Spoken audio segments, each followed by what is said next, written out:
정유라 씨의 말을 뇌물이라고 단죄했었던 그 박영수 특검이 정작 고가의 MR을 선물 받은 셈이 됐기 때문입니다.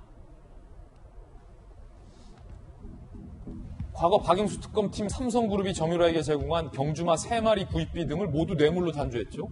박근혜 전 대통령 등도 국정농단 핵심 연루자 30명 뇌물죄를 적용한 바 있죠.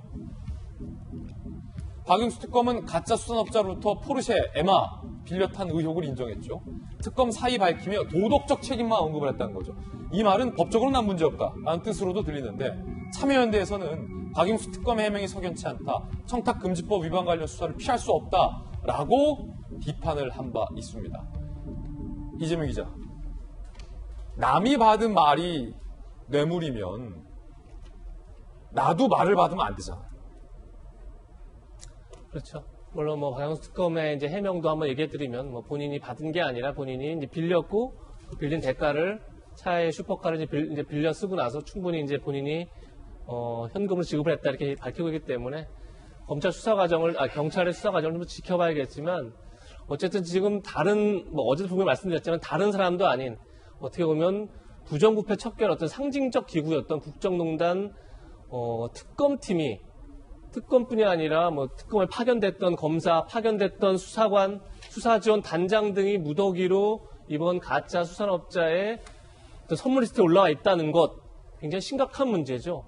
일각에서 그러다 보니까 특검을 지금 특검해야 되는 거 아니냐 이제 그런 말까지는 나오고 있는 상황인데 예.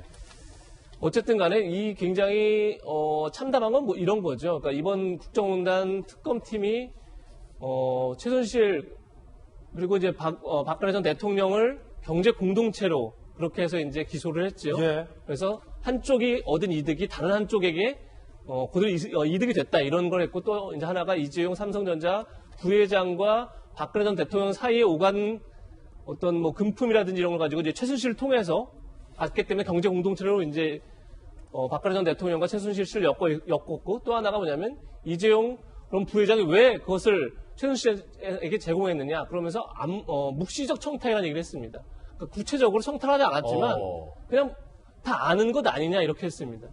그러니까 그만큼 이 묵시적 청탁과 경제공동체라는 건 사실 기존에 없던 개념입니다. 그만큼 부정부패에 대해서 엄단을 한 거죠 어떻게 보면. 근데 그런 특검팀이 선물을 받습니다. 거기엔 묵시적 청탁이 없었을까요? 거기는 어떤 본인의 기대와, 그러니까 수산업자의, 가짜 수산업자의 어떤 기대가 없었을까요? 그러니까 본인이 그렇게, 그러니까 특검팀이 그렇게 어떻게 보면 이제 전 정권을 재단하고 나서 본인이 그런 데에서 굉장히 무담덤했다는 거, 무감각했다는 게 과연 용납될 수 있는 건지 그런 점에서 지금 특검을 특검해야 되는 거 아니냐 이런 말들이 나오는 게 아닌가 싶습니다. 예, 이재명 기자가 중요한 부분 지적해 주셨는데 김영주 의원님, 네. 동아일보 사설이 분명히 밝히고 있잖아요. 의혹을 제기하고 있잖아요. 과연 김 씨의 사기 행각 등에 특검팀의 인맥이 활용된 바는 없는지가 굉장히 중요하다. 그리고 이 같은 금품에 어쩌면 대가성의 목적이 있었던 것은 아닌지, 묵시적 청탁이 있었던 것은 아닌지 확인해야 된다. 사표 내고 그만이라고 할 게 아니다. 도덕적인 책임만 진다고 할 건 아니다. 라는 비판이잖아요. 어떻게 보십니까? 실제로 그렇습니다. 그러니까 그 말하자면 정유라, 최순실, 박근혜에게는 법적 책임을 묻고 본인은 도덕적 책임만 얘기한다라고 하는 것은 그런 한편으로 보면 이중잣대라는 비판을 받을 수가 있습니다. 그래서 제가 지금 떠오르는 게 최근에 어떤 언론에서 노출된 건데 어떤 가짜 수산업자하고 굉장히 친근하게 찍은 사진이 하나 있다라고 하는 것입니다. 또 하나는 좀 아까 우리 정익진 변호사 얘기했지만 형님 제가 저 집에 우리 배에서 잡은 건데 하나 보내드릴게요. 집 주소 좀 가르쳐 주세요.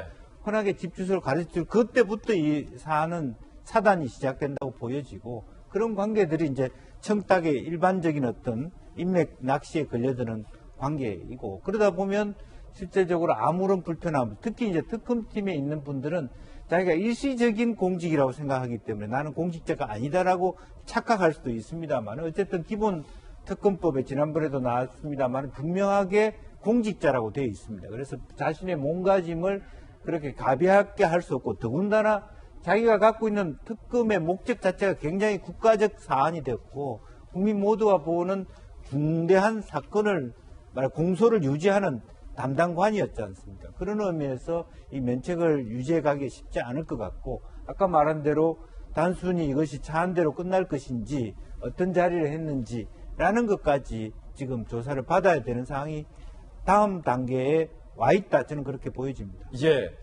김병인 비대위원님, 네. 앞서서 이재명 기자가 중요한 부분 또 하나 꺼내든 개념이 경제 공동체라는 얘기했잖아요. 네. 박영수 특검뿐만 아니라 이 박영수 특검이 특검팀의 수많은 인맥들을 이 가짜 수산업자 사기꾼 김 씨에게 소개를 해주잖아요. 예. 특검팀의 수사관은 지금 김 씨의 변호인이기도 했고, 특검팀의 살림꾼 사업 반장도 이 가짜 수산업자의 선물 리스트에 올라 있고, 네.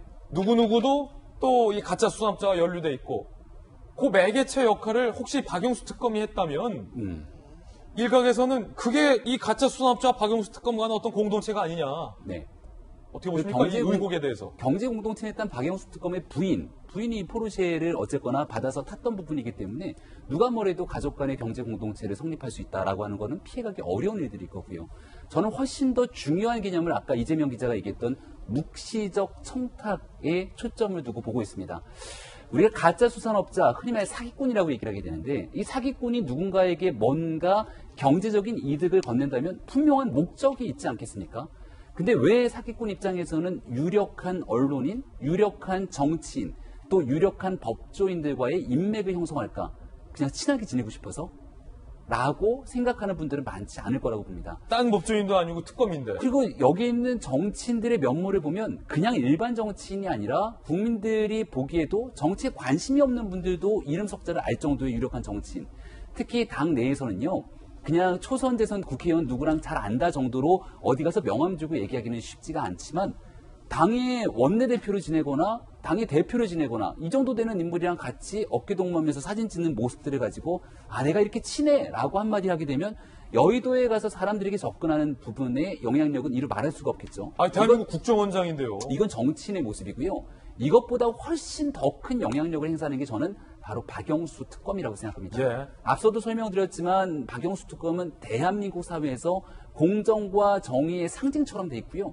박영수 특검이랑 같이 어울려서 지내는 사람에 대해서 이 사람을 한껏 의심하기란 정말 쉽지 않을 것 같거든요. 쉽지 않죠. 제가 어느 날 누가 저한테 와서 박영수 특검이랑 같이 지내면서 박 특검이 소개한 사람이다라고 얘기를 하면 거기에 대해서 경계심을 가지고 있는 사람이 대한민국에 몇이나 되겠습니까? 박 특검이 보증했는데 어떻게 의심하냐. 그래서 동아일보 사설이 쓰고 있는 이 논지의 핵심은 예. 지금 드러나 있는 수사 상황의 일부를 가지고 우리는 보도하고 이 상황들이 얘기하고 있지만 그 이면에서 박영수 특검에 그리고 박영수 특검팀에 관계되어 있는 사람들의 영향력을 바탕으로 뭔가 모종의 문제를 행사한 적은 없는 것인가.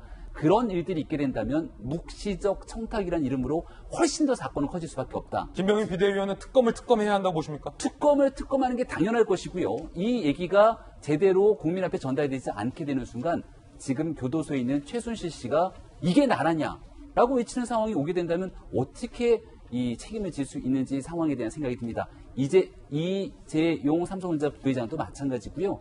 지금 교도소에서 박영수 특검의 이러한 공소 유지로 인해서 박영수 특검의 뉴스를 면밀히 보고 있는 수많은 사람들이 있을 건데 대한민국의 공정과 정의에 대한 형평성 문제 차원에서 똑같은 잣대로 박영수 특검팀 전체에 대한 수사가 진행돼야 된다고 생각합니다. 예, 물론 박영수 특검은 포르쉐 차량과 관련해서 250만 원가량의 렌트비를 즉각적으로 반환했다라고 해명하고 있습니다.